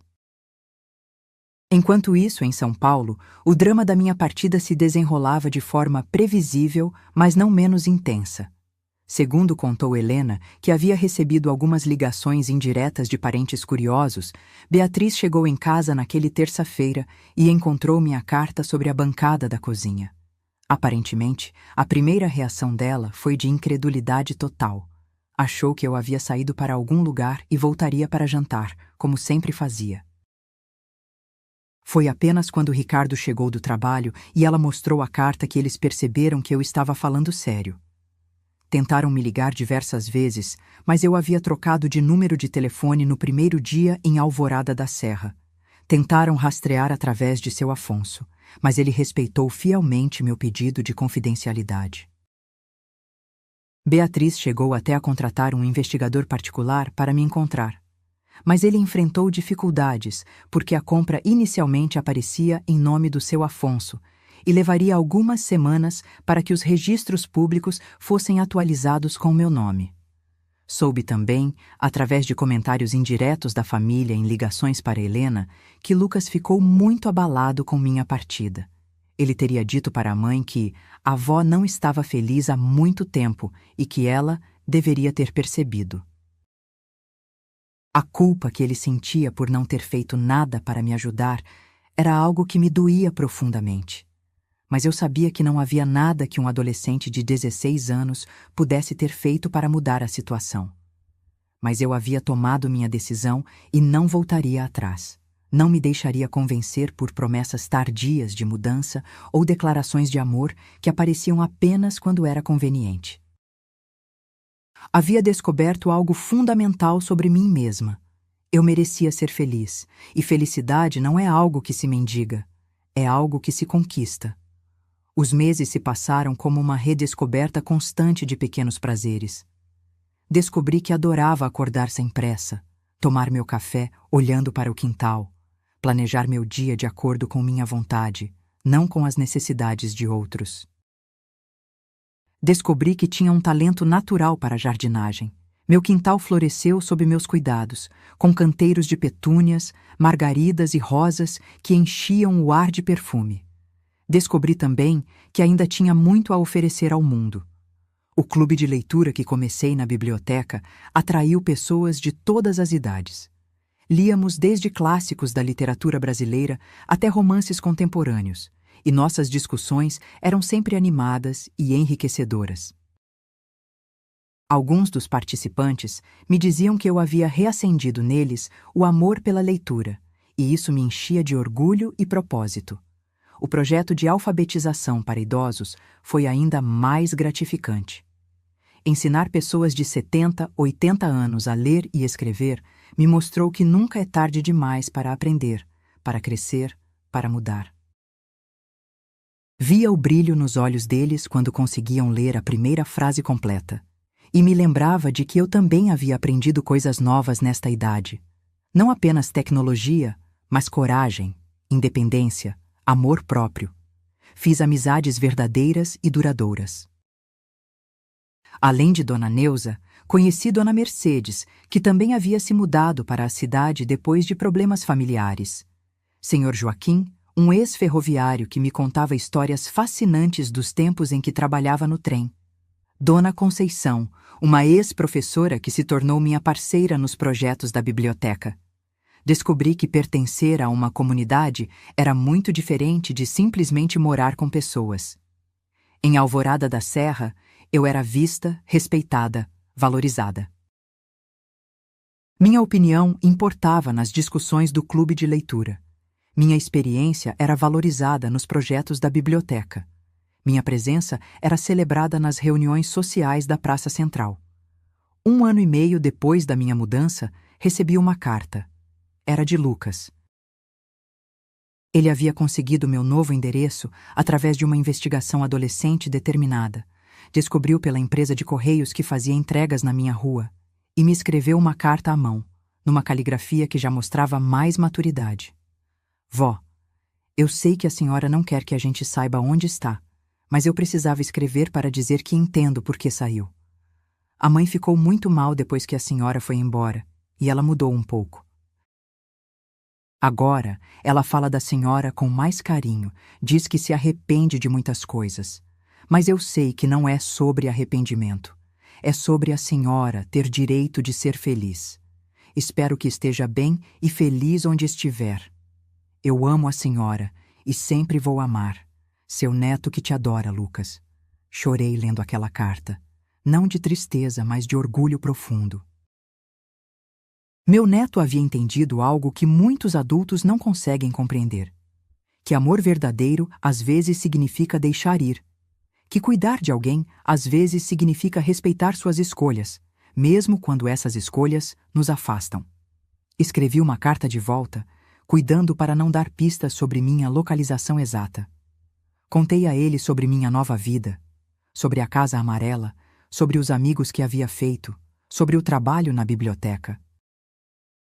Terminei dizendo que estava feliz, verdadeiramente feliz, pela primeira vez em muito tempo, e que isso não diminuía o amor que sentia por ele. Hoje, 2 anos e meio depois da minha mudança para Alvorada da Serra, acordo todas as manhãs com um sentimento que havia esquecido que existia. Gratidão genuína. Gratidão por ter tido coragem de mudar, por ter encontrado este lugar, por ter descoberto que nesta idade ainda havia tempo para recomeçar. Minha rotina é simples, mas profundamente rica. Acordo com o canto dos pássaros, tomo meu café observando as flores do quintal, vou à biblioteca 3 vezes por semana, participo ativamente das atividades da comunidade, leio muito, converso com os vizinhos, cuido do meu jardim. Não é uma vida agitada ou cheia de grandes eventos, mas é uma vida genuinamente minha. À tarde, quando o sol está morno, sento-me na cadeira de balanço debaixo da mangueira e reflito sobre o caminho que percorri. Penso na mulher que eu era 2 anos e meio atrás, invisível, silenciosa, constantemente pedindo desculpas por existir. E olho para a mulher que me tornei, independente, respeitada, feliz. A perda auditiva que Beatriz usava como insulto já não me incomoda. Aqui, aprendi a escutar o que realmente importa. O som do vento nas folhas, a conversa dos pássaros pela manhã, as risadas das crianças na biblioteca, as histórias dos meus amigos idosos e, principalmente, o som da minha própria paz interior. Não tenho raiva de Beatriz. Até mesmo sou grata a ela, de uma forma estranha e inesperada. Foi a crueldade daquelas palavras que me acordou do sono da submissão. Foi o insulto que me devolveu a dignidade. Às vezes, precisamos ser empurradas para fora do ninho para descobrir que ainda sabemos voar. E eu aprendi a voar novamente nesta idade. Descobri que idade não é limitação, é libertação. Libertação das expectativas alheias, da necessidade de agradar a todo custo, do medo de decepcionar. Descobri que nunca é tarde demais para escolher a felicidade em vez da aprovação, a autenticidade em vez da conveniência.